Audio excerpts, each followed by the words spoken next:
The Apache girl stood at the edge of the trading post as if she had been placed there and forgotten. Dust coated her moccasins and clung to the hem of her dress, which had been mended so many times the original cloth was hard to find. Wagons creaked past her. Men laughed, women bargained, and none of them truly saw her.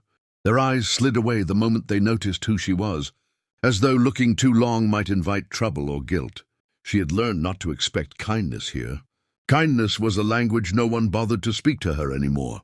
She watched the ground most of the time, counting cracks in the dry earth, listening to the sounds of a world that moved without her. Hunger pressed at her ribs, but loneliness pressed harder. When the wind picked up, carrying the smell of leather and sweat and old wood, she wrapped her arms around herself and spoke, the truth she had carried for too long. "No man wants me." The words barely rose above the noise of the post. They were not meant to be heard. They were simply real. A cowboy stood nearby, leaning against a post, one boot crossed over the other. His hat shaded his eyes, and the sun had carved lines into his face from years of open land and long days. He had been watching the crowd with the weary patience of someone, waiting for nothing in particular. When her words reached him, he did not react right away. He had heard many lies in his life, bragging, promises, threats, but this was not one of them. This was something heavier. He turned his head slowly, careful not to startle her. She noticed him then and stiffened, ready for mockery or worse. Instead, his voice came steady and low. "That's a hard thing to say about yourself." There was no judgment in it, only acknowledgement. She shrugged, as if it did not matter, though it did. "It's true," she said. Her eyes met his for a moment before dropping again. The cowboy straightened, dust falling from his sleeve. "Truth ain't always what the world teaches you to believe," he replied. He studied her not as a problem to solve, but as a person standing in front of him. Something in the way she did not ask for anything made him pause longer than he meant to. Around them, the trading post went on living, unaware that something small but important had just shifted. The sun dipped lower as the trading post began to empty, its noise thinning into scattered voices and the restless shuffle of horses. Long shadows stretched across the ground, turning the dust a deep gold. The Apache girl remained where she was, unsure whether she had already said too much or nothing at all. The cowboy stood nearby, hands resting on his belt, watching the horizon as if weighing something that had been sitting on his mind far longer than this evening. He asked her name, and when she gave it, he repeated it carefully, like he wanted to get it right. No one had done that in a long time. She told him where she came from, or at least where she had last belonged, and how the road had slowly stripped things away. First family, then certainty, then hope. She did not dramatize it. She spoke plainly. The way someone does when pain has been lived with long enough to lose its sharp edges. He listened without interrupting. That alone made the space between them feel different. When she finished, silence settled, not awkward, just full. The cowboy cleared his throat and told her he had a small spread a day's ride west. A house that leaned when the wind was strong. A corral that always needed fixing, and more land than company. He made it sound ordinary, almost unimportant, as though he feared overselling it. "I'm not offering charity," he said, turning to face her fully. "And I'm not making promises I can't keep. I'm just saying you don't have to stay here if you don't want to." His eyes searched her face, not for gratitude, but for understanding. The offer frightened her more than rejection ever had.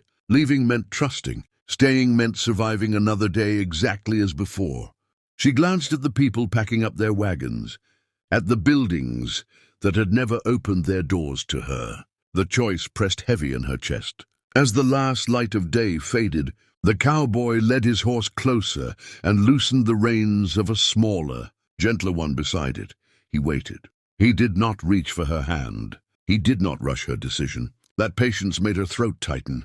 When she finally nodded, it was almost too small to see. He acknowledged it with a simple motion and helped her mount without comment. Her hands shook as she gathered the reins, the unfamiliar weight of possibility settling into her palms. They rode out as the first stars appeared, the trading post shrinking behind them. The night air cooled her skin, and with every step of the horse, The life she had known loosened its grip. She did not know what waited ahead, only that for the first time in a long while, she was moving towards something instead of being left behind. The ranch greeted her with quiet instead of judgment. The land stretched wide and open, broken only by a modest house, a weathered corral, and the low hills rolling into the distance. At first, the stillness unsettled her. She slept lightly, waking at every unfamiliar sound, half expecting to be told she had stayed too long. But morning always came the same way.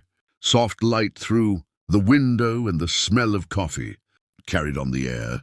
The cowboy did not crowd her. He showed her where the water was drawn, where the tools were kept, and where she could rest if she needed to. He spoke little, but when he did, it was clear and honest. She watched him work, the steady rhythm of his movements, slowly teaching her that not every man demanded something in return for kindness. Days settled into routine.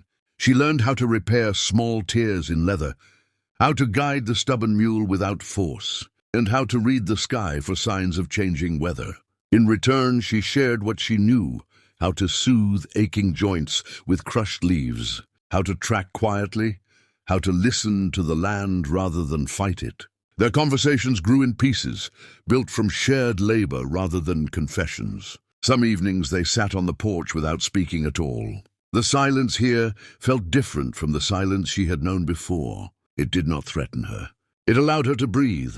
One night, wrapped in a blanket he had left folded beside her chair, she stared out at the stars and felt old words rise in her chest. "No man wants me," she said, almost testing whether the sentence still fit. He did not answer right away. Instead, he poked at the dying fire and watched the embers glow. "You keep saying that like it's already decided," he said finally. "Like you don't get a say in it." She frowned, turning the thought over. No one had ever suggested that her worth was not something assigned by others. The idea felt fragile, dangerous even. Over time, her posture changed. She walked the land as if it recognized her. She laughed once without covering her mouth, surprised by the sound of it. The cowboy noticed these things, but never pointed them out. He understood that healing was quieter when left alone. She still carried her past, but it no longer defined every step. In the space between chores and sunsets, between shared meals and unspoken trust, something new began to grow, slow, careful, and real. The seasons shifted almost without her noticing. Summer heat softened into cooler mornings, and the land took on new colors she had never had time to admire before. The ranch no longer felt like a place she was borrowing. It felt lived in, shaped by her hands as much as his. She rose before dawn out of habit now, moving through the house with quiet confidence, knowing where everything belonged. Trips into town no longer filled her with dread. People looked twice at her, not with suspicion but with curiosity, sometimes even respect. She stood straighter when she spoke, her voice steady. The girl who once lingered at the edge of places had begun to step fully into them. The cowboy watched these changes without comment. He believed that naming something too soon could scare it away. When others asked questions, he answered simply. She was there because she chose to be. That was enough. One morning, as pale light spilled across the fields, she found herself standing at the far edge of the property. The wind moved through the grass, familiar and gentle. For the first time, she realized she was not counting days, not planning exits, not bracing for loss. The thought startled her. He approached quietly, stopping a few steps away. "You know," he said, "you don't owe me anything." "You never did." He kept his eyes on the horizon, giving her space even now.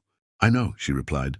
The words came easily. Then she surprised herself by adding, "I stayed because I wanted to." He turned then, meeting her gaze. There was no triumph in his expression, only understanding. "That makes all the difference," he said. Later that day, they worked side by side, the comfort between them unspoken but solid. The past had not vanished, but it no longer ruled her. She carried it with strength instead of shame. The land responded to her care, and she felt rooted in a way she never had before. That evening, as the sky deepened into blue and stars emerged one by one, she sat on the porch and smiled softly. The words she once believed no longer fit her life. She did not need to say them to prove she had changed. She had found a place that stayed, and more importantly, She had found herself within it,